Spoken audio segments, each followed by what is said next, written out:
Perth home buyers thought they'd seen it all. But what's happened over the last 12 months has absolutely shattered the dreams of thousands of families trying to get into the market. Property prices in Perth just exploded by a staggering 25% in a single year. That's not a typo, 25%.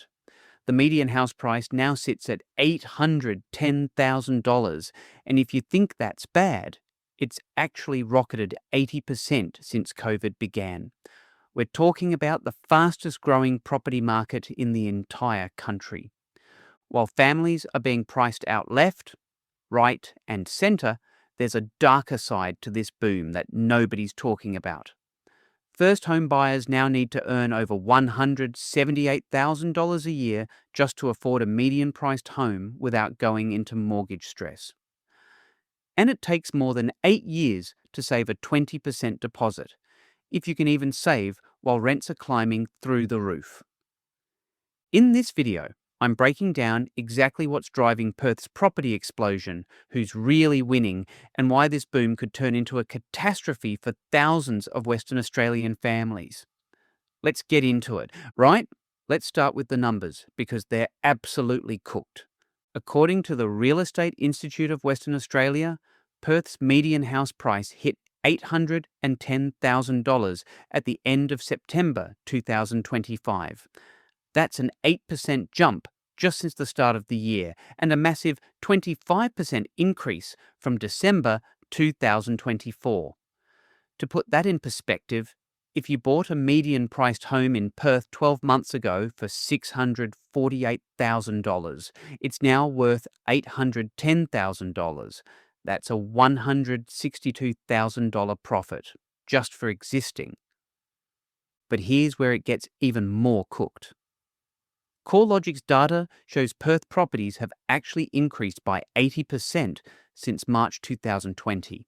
80%.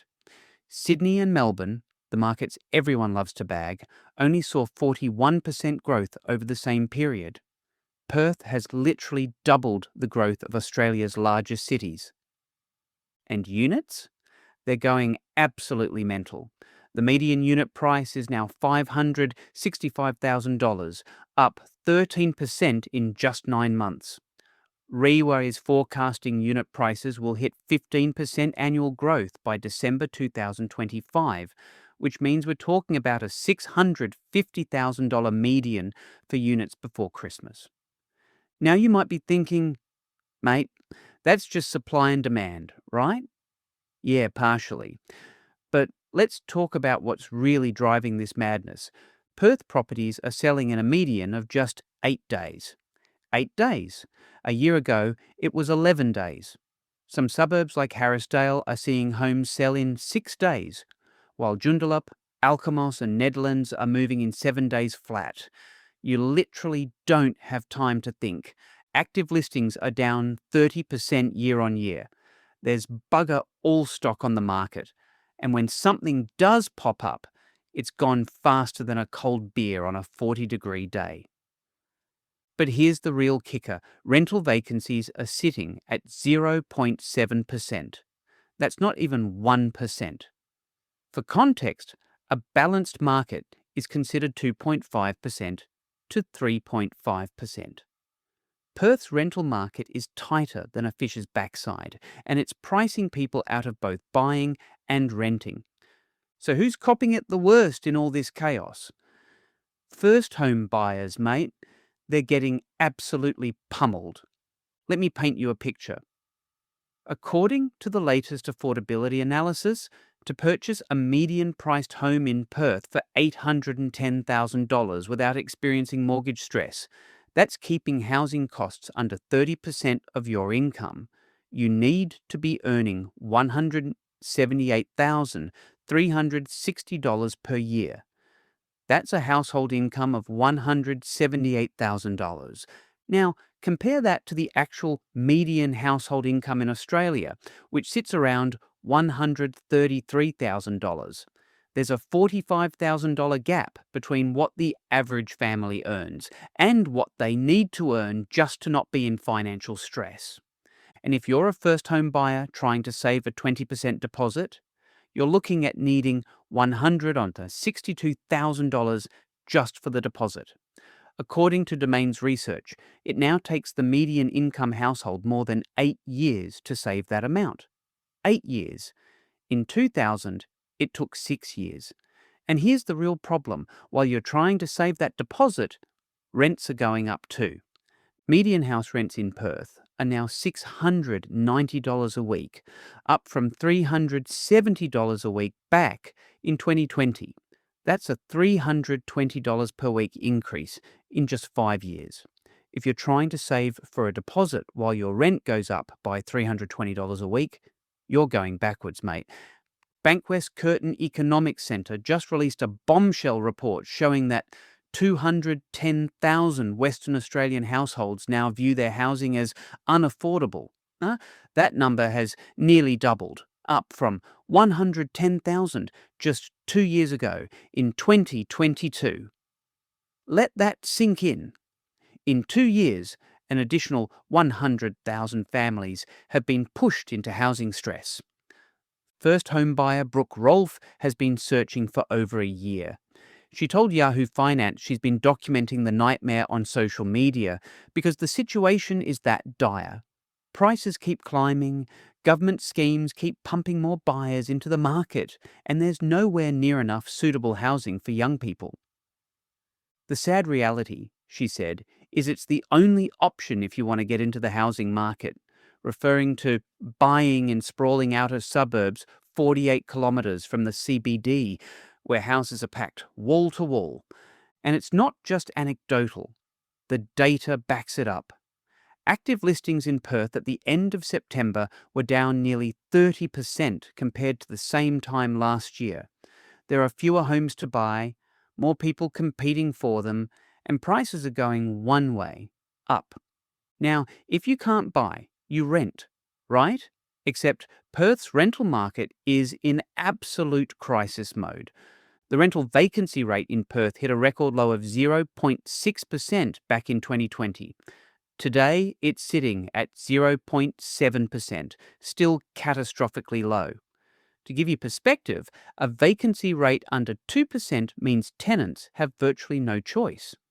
Landlords can name their price, and if you don't like it, there's 20 other people lining up behind you. According to REIWA President Suzanne Brown, the median weekly house rent is now $690, up 8% from last year. Units are at $650 a week, up 8.7%. These aren't small increases. For a family paying $690 a week, that's $35,880 a year just in rent. That's more than some people earn full-time. And here's the really disturbing bit. Affordable rentals under $350 a week have dropped by 82% since 2020. 82%. They've basically disappeared. The Bankwest Curtin Economics Centre report found that Perth is short by 7,700 rental properties just to meet demand from population growth. Over the past 18 months, only 694 rental dwellings were added, while the population increased by 119,000 people. The maths doesn't maths. Rental listings in inner suburbs are declining, pushing people further and further out to the fringes. Key workers, nurses, teachers, emergency services are struggling to find affordable rentals anywhere near where they work. And renters aren't just paying more, they're living in worse conditions. The report found that 1 in 5 renters reported damp in their homes and more than half reported cracks in walls or ceilings. You're paying more for worse quality. So what the hell is actually driving this property explosion? It's not just one thing. It's a perfect storm of factors colliding all at once. Factor 1. Population growth. Western Australia's population is growing at 2.4% annually, the fastest rate in the country. We're bringing in roughly 90,000 new people per year, but we're only building about 16,800 new homes in 2025. SQM Research Managing Director Louis Christopher put it bluntly, "When I look at dwelling commencements, WA is currently building at half the rate it did in 2015. There is no building surplus coming for 2025. You've got 90,000 people coming in and less than 17,000 homes being built. That's not a shortage.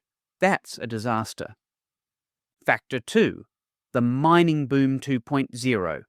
Perth's economy is roaring because the mining sector is going gangbusters. We've had 8 consecutive years of employment growth in the resources sector. That means high-paying jobs, which means people can afford expensive houses, which drives prices up even further. The mining boom is also attracting interstate and overseas workers. Western Australia recorded positive interstate migration of 12,612 people, while NSWs and Victoria are hemorrhaging residents. Everyone's moving to Perth for the jobs and lifestyle. Factor 3. Government stimulus. Now, the federal and state governments have introduced a bunch of schemes to help first home buyers. The Home Guarantee Scheme now lets you buy with just a 5% deposit, no lender's mortgage insurance. Western Australia also introduced shared equity loans where the government owns up to 35% of your property, letting you buy with just a 2% deposit. Sounds good, right? Except here's the problem. When you pump more buyers into a market with limited supply, you don't help affordability. You make it worse. You're giving more people more money to compete for the same small pool of houses. Prices go up, not down. Property experts are warning that these incentives are actually turbocharging the boom. Strategic Property Group Managing Director Trent Fleskin said, "Given there has been no change in our immigration numbers and no ability to build houses any faster or cheaper, there's no reason to suggest 2025 will be anything other than another strong year of property growth." Factor 4. Investor activity. Investors are piling back into Perth because the rental yields are the best in the country. You can get a 4.4% to 4.65% rental yield in Perth compared to just 2.75% in Sydney. For investors, that's a no-brainer. NAB data shows investor mortgage commitments in WA grew 4.3% between late 2024 and early 2025. But here's where it gets interesting. Investors who already own are now competing directly with first home buyers for the same properties, especially in that $550,000 to $800,000 price range.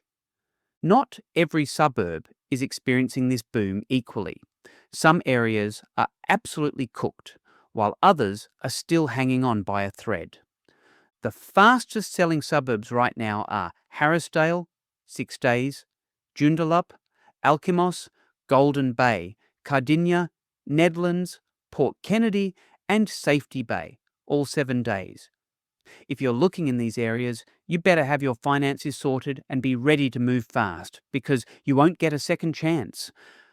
On the flip side, areas like Eglinton, 48 kilometres north of Perth, are seeing rapid development, but it's creating urban sprawl nightmares. New estates are being packed in wall to wall, with houses built right up to the boundary. First home buyer Brooke Rolfe called it foul when she drove through and filmed it.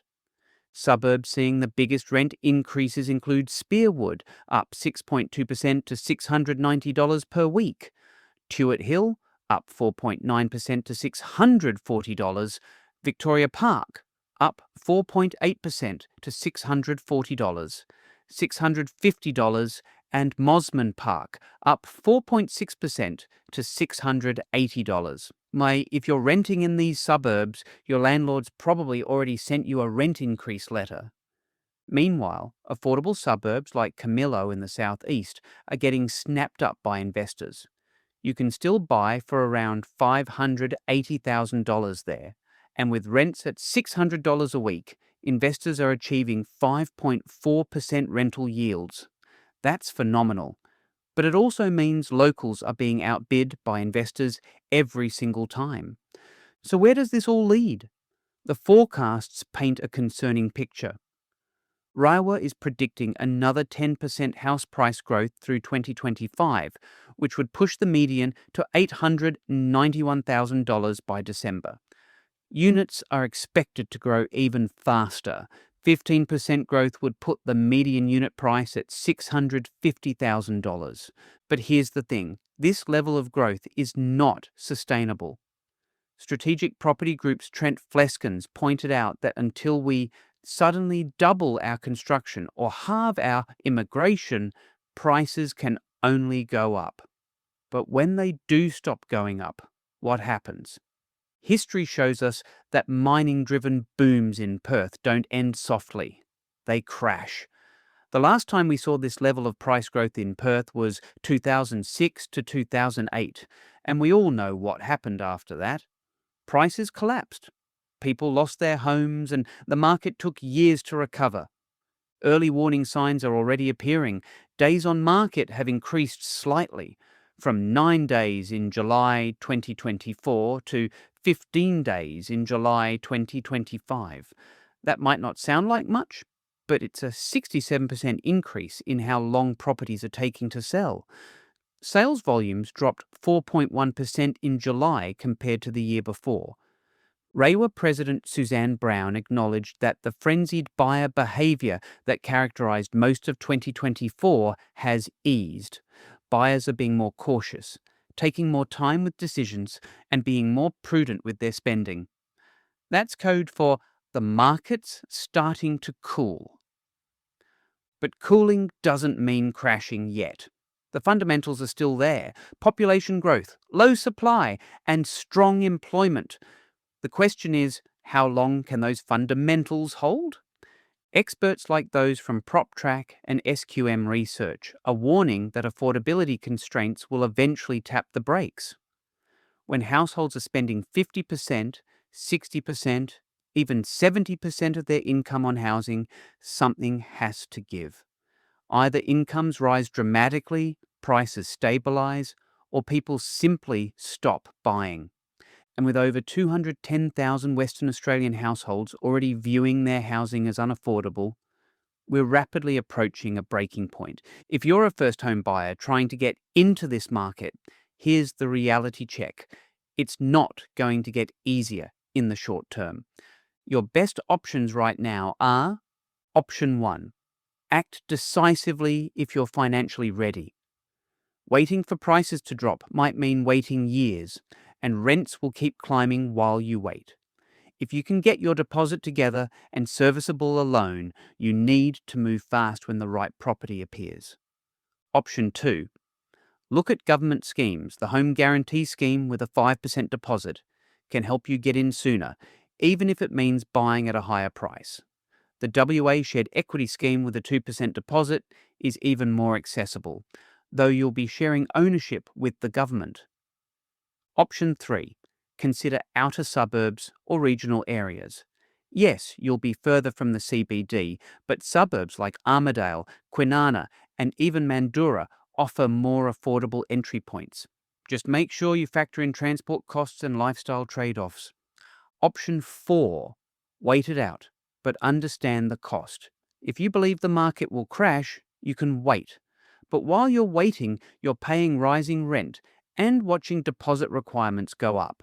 You need to be really confident the crash is coming soon, because every year you wait costs you tens of thousands in rent. For investors, Perth's rental yields are still attractive compared to the East Coast, but you need to be selective about suburbs and property types. Units are outperforming houses in terms of growth right now, but they also come with strata fees and potential building issues. And if you're already in the market, mate, you're sitting pretty. Your property value has likely jumped 25% to 80% depending on when you bought. The question is whether you lock in those gains by selling or ride the wave and hope it doesn't crash. Perth's property market has entered dangerous territory. 25% annual price growth, 80% increases since COVID, and median prices at $810,000. These are numbers that make economists nervous and families desperate. First home buyers are being locked out, renters are being squeezed, and even people who thought they were safe are now facing mortgage stress they never imagined. The fundamentals driving this boom: population growth, mining sector strength, and limited supply are real. But so are the warning signs: days on market increasing, sales volumes dropping, buyer caution returning. Western Australia needs to build more homes, a lot more homes. Until dwelling construction catches up to population growth, prices will keep climbing and more families will be pushed out. But here's the uncomfortable truth: even if construction ramped up tomorrow, it takes years to bring new housing stock online. This crisis won't be solved in 2025. Probably not in 2026 either. So if you're in the market, prepare for continued chaos. If you're trying to get in, prepare for a battle. And if you're already locked out, prepare for tough decisions about whether Perth is still the place for you. I'll be covering Perth's property market weekly, breaking down the suburbs, analysing the data, and exposing what's really happening. Subscribe so you don't miss the next video where I'll be diving deep into which specific suburbs are set to explode and which ones you should avoid at all costs. Thanks for watching. See you in the next one.